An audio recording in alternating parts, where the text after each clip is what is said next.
Good morning, everyone. Today, we embark on a journey into what we call the cartography of chaos. This presentation aims to navigate the inherent unknowns in our world by exploring the mechanics of risk, the patterns of history, and the profound impact of human behavior. It's a conceptual synthesis, drawing insights from the brilliant minds of Nassim Nicholas Taleb, Morgan Housel, and Seo In-sik, offering a comprehensive framework for understanding and operating within an unpredictable reality. Let's start by contrasting the plan with what happens. Typically, our planning assumes a fixed, predictable universe. We extrapolate normal distributions from past observations, believing that history progresses in logical, measurable steps. We try to fit reality into neat, orderly models. However, what happens is often very different. History is, in fact, ruled by what the Japanese call kimagure, whimsical contingency and extreme outliers. The greatest risks we face don't fit into our current models. They originate completely outside their boundaries. The key takeaway here is profound people often believe they can predict the future, but in truth, they are only predicting the imaginable. They're predicting what their existing models allow them to conceive. This brings us to the core of our cartography of chaos, understanding the limitations of traditional risk models.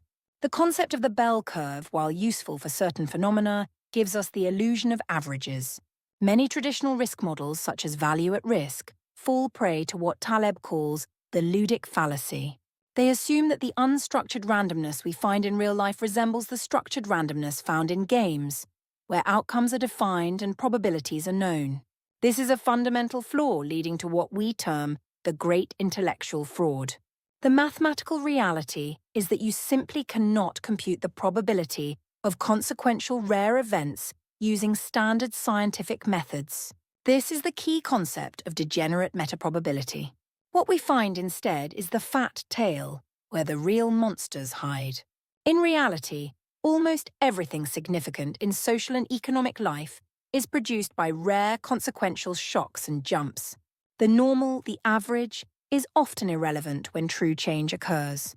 To illustrate just how delicate and unpredictable history can be, let's look at what I call the frayed thread of history. Consider the Battle of Long Island in 1776. The variable, simply the direction of the wind. Its outcome? It allowed George Washington's forces to escape destruction, thereby saving the American Revolution itself. Or take the Lusitania disaster in 1915.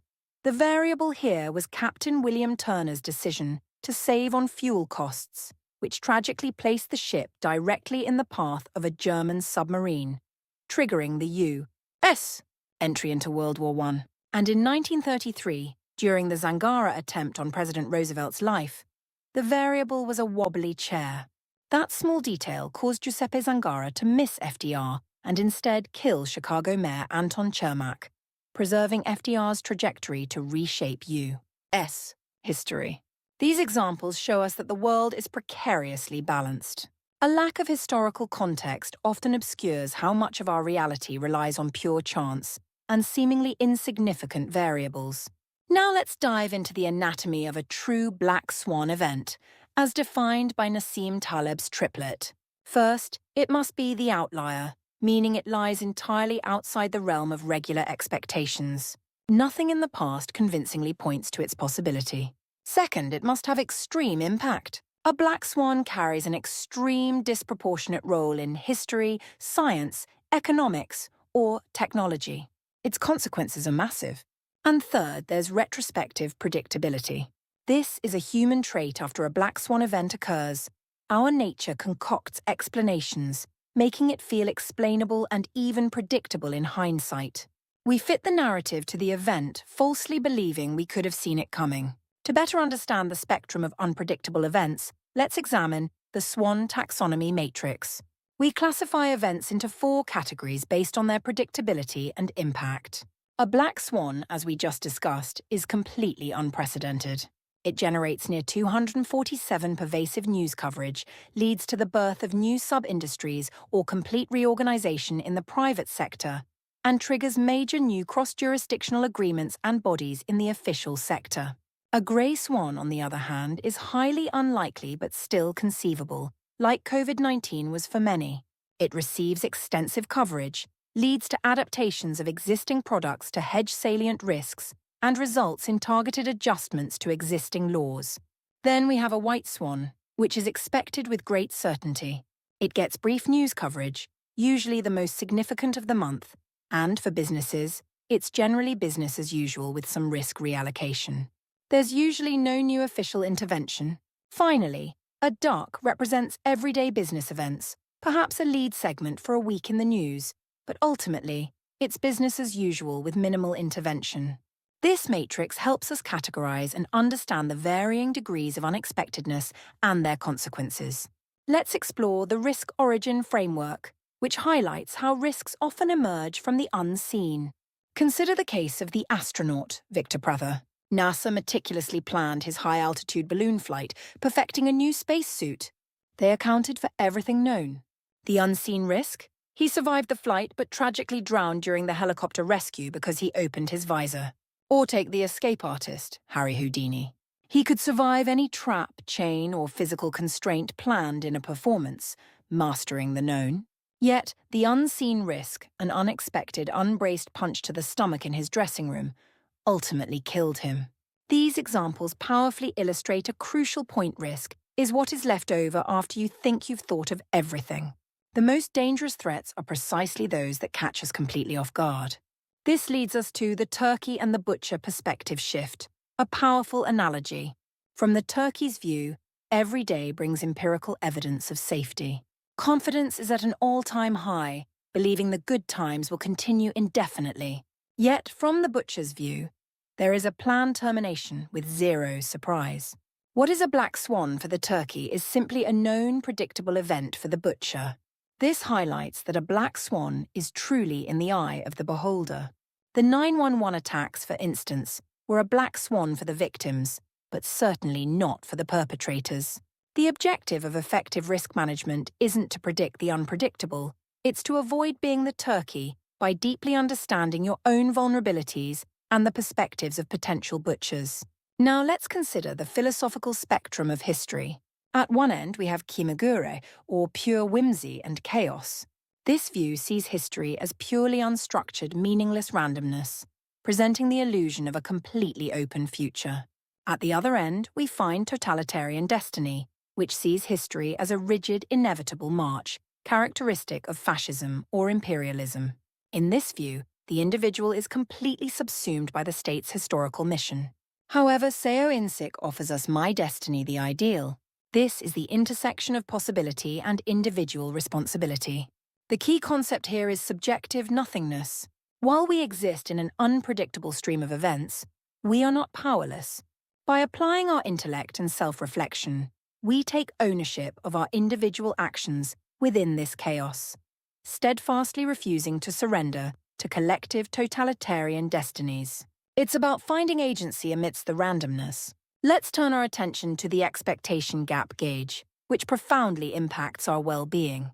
The first rule of happiness, it's often said, is that happiness equals reality minus expectations. Consider the 1950s. It's often romanticized as a golden era of prosperity. By today's objective metrics, people were actually poorer. However, because their expectations were significantly lower, the gap between what they had and what they expected was smaller, leading to greater contentment. Dissatisfaction and envy are born when our expectations far exceed objective reality. While a black swan event might destroy reality, human misery is truly created when our expectations refuse to adjust to the new, often harsher, baseline. Managing this gap is crucial for our psychological resilience. So, how do we cope with such an unpredictable world? We can examine various coping mechanisms. The most common and often flawed default is prediction.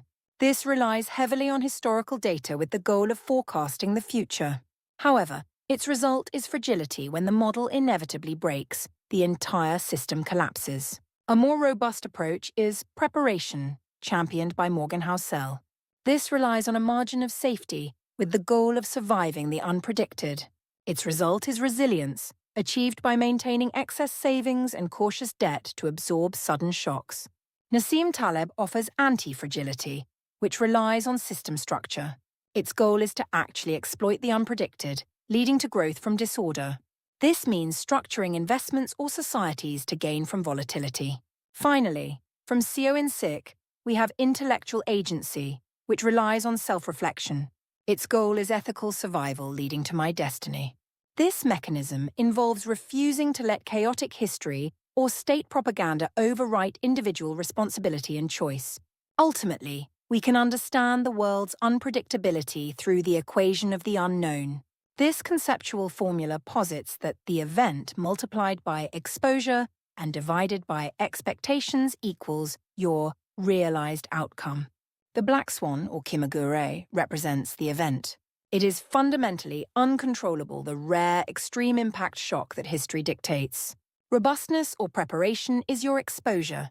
This is controllable, it's how much margin of safety you've built, determining whether you end up as the butcher or the turkey. And the psychology, or your expectations, is also controllable. The baseline you set for yourself significantly influences the psychological damage an event inflicts. Lower expectations divide the psychological impact. We cannot map the black swan itself. What we can do is control our proximity to its blast radius and cultivate the mental framework with which we process its shockwave. In conclusion, our approach must be one of pessimism for the models and optimism for the individual. History, as we've seen, is fragile. Our predictive models are inherently flawed, and surprises, both good and bad, are inevitable. But by trading the illusion of prediction for the powerful reality of preparation, we can indeed map a more resilient and meaningful way through the chaos. Thank you.